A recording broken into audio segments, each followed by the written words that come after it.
Hi friends, बहुत बहुत स्वागत है आपका विक्ट्री ऑफ IS-20 में। दोस्तों, आज की इस वीडियो में हम लोग ऑडियो आर्टिकल के माध्यम से प्रोजेक्ट डॉल्फिन के बारे में बात करने की कोशिश करेंगे। तो चलिए दोस्तों, स्टार्ट करते हैं अपने प्रोजेक्ट डॉल्फिन के ऑडियो आर्टिकल को। हाल ही में हमारे देश के प्रधानमंत्री नरेंद्र मोदी ने देश को संबोधित करते हुए प्रोजेक्ट डॉल्फिन लॉन्च करने की सरकार की योजना की घोषणा की है। इस प्रस्तावित परियोजना का उद्देश्य नदी और समुद्री डॉल्फिन की सुरक्षा करना है। प्रोजेक्ट डॉल्फिन को बीते वर्ष यानी कि दिसंबर 2019 में प्रधानमंत्री नरेंद्र मोदी की अध्यक्षता में राष्ट्रीय गंगा परिषद यानी कि NGC की पहली बैठक में मंजूरी मिली थी। दोस्तों, अब तक national mission for clean Ganga, जो कि सरकार की प्रमुख योजना यानी कि नमामि गंगे को लागू करता है, इसने डॉल्फिन को बचाने के लिए कुछ पहलें की हैं। उनमें से प्रमुख हैं प्रोजेक्ट डॉल्फिन पर्यावरण, वन एवं जलवायु परिवर्तन मंत्रालय द्वारा लागू किया जाएगा। दोस्तों, गंगा डॉल्फिन आखिर क्या है, चलिए इसके बारे में हम लोग जानने की कोशिश करते हैं। गंगा नदी जल प्रणाली जलीय जीवन की विशाल विविधता का घर है, जिसमें गंगा डॉल्फिन भी शामिल है। इसका वैज्ञानिक नाम प्लेटनिस्टा गंगेटका है। गंगा डॉल्फिन विश्व भर की नदियों में पाई जाने वाली डॉल्फिन की 5 प्रजातियों में से एक है। इस प्रकार की डॉल्फिन मुख्य रूप से भारतीय उपमहाद्वीप, खासतौर पर गंगा, ब्रह्मपुत्र, सिंधु, मेघना और कर्णाफुली सांगू नदी तंत्र में पाई जाती है। भारत में यह असम, उत्तर प्रदेश, बिहार, मध्य प्रदेश, राजस्थान, झारखंड और पश्चिम बंगाल राज्यों में पाई जाती है। भारत सरकार ने गंगा डॉल्फिन को राष्ट्रीय जलीय जीव घोषित कर दिया है। आइए अब देखते हैं गंगा डॉल्फिन का महत्व। दोस्तों, एक समय था जब गंगा डॉल्फिन को गंगा में बंगाल की खाड़ी के डेल्टा से लेकर हिमालय की तलहटी के ऊपर कई स्थानों पर देखा जा सकता था। यह गंगा की सहायक नदियों में भी पाई जाती थी। दोस्तों, कई विशेषज्ञ मानते हैं कि 19वीं शताब्दी के दौरान दिल्ली की यमुना नदी में भी डॉल्फिन पाई जाती थी। हालांकि नदियों पर बांधों के निर्माण और बढ़ते वायु प्रदूषण के कारण जलीय जीवों, खासतौर पर डॉल्फिन की आबादी में गिरावट आई है।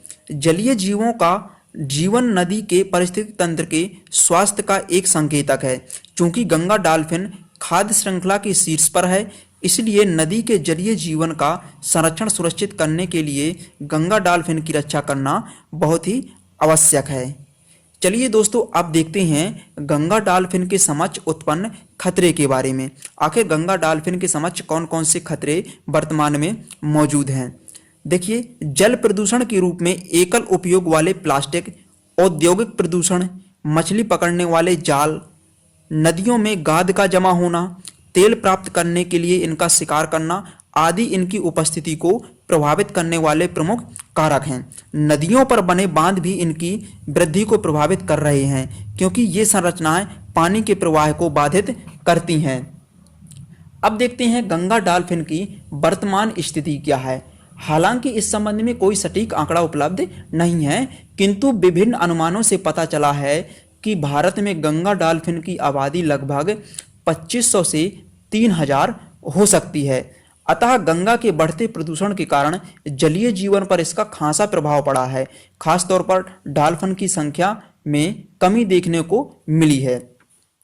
चलिए देखते हैं गंगा डॉल्फिन को बचाने के सरकार ने अभी तक कौन कौन से प्रयास किए हैं। देखिए, वन्य जीव संरक्षण अधिनियम वर्ष 1985 में गंगा एक्शन प्लान की शुरुआत के बाद 24 नवंबर 1986 को सरकार ने एक अधिसूचना के माध्यम से गंगा डॉल्फिन को भारतीय वन्य जीव संरक्षण अधिनियम 1972 की प्रथम अनुसूची में शामिल कर दिया था। सरकार की इस कदम का उद्देश्य गंगा डॉल्फिन के संरक्षण को बढ़ावा देना और उनके लिए वन्य जीव अभयारण्यों जैसी संरक्षण सुविधाएं प्रदान करना था।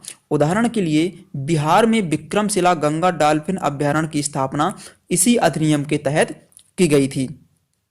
इसके लिए संरक्षण योजना है। सरकार ने गंगा डॉल्फिन संरक्षण कार्य योजना 2010-2020 की भी तैयारी की है, जिसमें गंगा डॉल्फिन के समक्ष मौजूद खतरों और उनकी आबादी पर नदी के यातायात और सिंचाई हेतु नहरों आदि के प्रभावों की पहचान की गई है। अतः हम लोग जानते हैं कि भारत में डॉल्फिन के संरक्षण के प्रयास 1980 के दशक के मध्य से ही शुरू हो गए थे, किंतु विश्लेषण से हमें पता चलता है कि इन प्रयासों से डॉल्फिन की संख्या पर कोई खासा प्रभाव नहीं पड़ा है। तमाम प्रयासों के बावजूद भी गंगा डॉल्फिन अंतर्राष्ट्रीय प्रकृति संरक्षण संघ यानी कि IUCN की लुप्त प्राय यानी कि इंडेंजर्ड सूची में शामिल है। सरकार द्वारा शुरू किया जा रहा प्रोजेक्ट गंगा डॉल्फिन इस दिशा में महत्वपूर्ण कदम हो सकता है। हालांकि आवश्यक है कि प्रोजेक्ट के लॉन्च होने के बाद इसका कार्यान्वयन जल्द से जल्द किया जाए। तो दोस्तों आज के ऑडियो आर्टिकल में हम लोग इतनी ही बात करेंगे। दोस्तों यदि ऑडियो आर्टिकल पसंद आए तो वीडियो को लाइक करें और चैनल को सब्सक्राइब करें। धन्यवाद।